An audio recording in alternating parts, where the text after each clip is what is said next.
Hello friend, today we shall discuss our topic the Gantt chart. Friend, today's topic is very interesting, especially if you have interest in project management or you are managing the different projects. Friend, Gantt chart is basically a visual tool used in project management to show tasks or activities against time. It's like a calendar that helps you see what needs to be done, when it needs to be done, and how tasks related to each other. Friend, whenever we are working in any project, so it's a very important question that what are the tasks and when they are starting, when they are finishing. The most important question here that when the tasks are finishing. So Gantt chart helps you a lot in that case. So if we just break down the Gantt chart, first thing is the timeline. This is the horizontal axis at the top of the chart which shows time. This could be days, weeks or months depending on the length of the project. Next is the task. These are the listed on the vertical axis on the left side of the chart. Each task is something that needs to be done in the project. Bars. Each task has a horizontal bar that spans the duration of the task. The length of the bar shows how long the task will take, and the position of the bar shows when the task will start and it will end. Now we can talk about a very simple example of a Gantt chart. Imagine you are planning a small garden project. So here are the tasks involved. That means plan the garden layout, buy seeds and plants, prepare the soil, plant seeds and plants, water the garden, maintain the garden, and let's create a very simple Gantt chart of this project. First we will list down the task with the duration. That means plan the garden layout, it will take 1 day. Buy seeds and plants, it will take 2 days. Prepare the soil, it will take 3 days. Plant seeds and plants, it will take 2 days. And water the garden, it's ongoing activity, and maintain the garden, it's another ongoing activities till the end of the project. Now determine the timeline.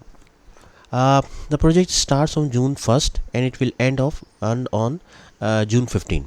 So simply plan the garden layout. It will start on 1st June and end on 1st June and duration 1 day.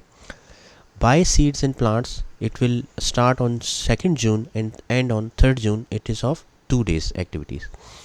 Prepare the soil. It will start on 4th June and ends on 6th June. It's a 3-day activity.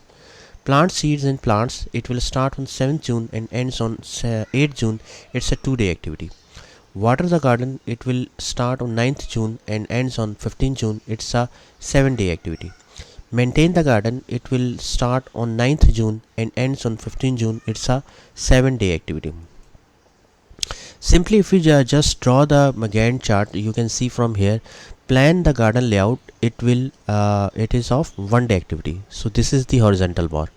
Buy seeds and plants. It's a 2-day activity. It will start on 2nd June and ends on 3rd June. Prepare the soil. It is of 3-day activity. So it will start on 4th and ends on 6th. So 4, 5, 6. This is the 3-day activity. Plant seeds and plants. It is of 2-day activity. It will start on 7th and ends on 8th. So this is the horizontal bar. Now, friend, key points in the Gantt chart. First one is the task, that each row represents a task that needs to be completed. Next is the time. That means each column represents a day in the timeline of the project. Bars. The horizontal bar represent the duration of each task. The start of the bar indicates the start date of the task, and the end of the bar indicates the end of the date. There are few dependencies as well, like some tasks can only start after others are completed. In this example, prepare the soil must be done before plant seeds and plant. So that means when the prepare soil will finish, only then the plant seed will start. Okay. Now we can talk about the benefits of using the Gantt chart. There are lots of benefits of Gantt chart in the project management. First one is the visual clarity. You can see at a glance at what needs to be done and when. So the visibility is very high. Okay, like that means at a glance you can have an idea that what's going on, what are the activities, and when they are starting, when they are finishing.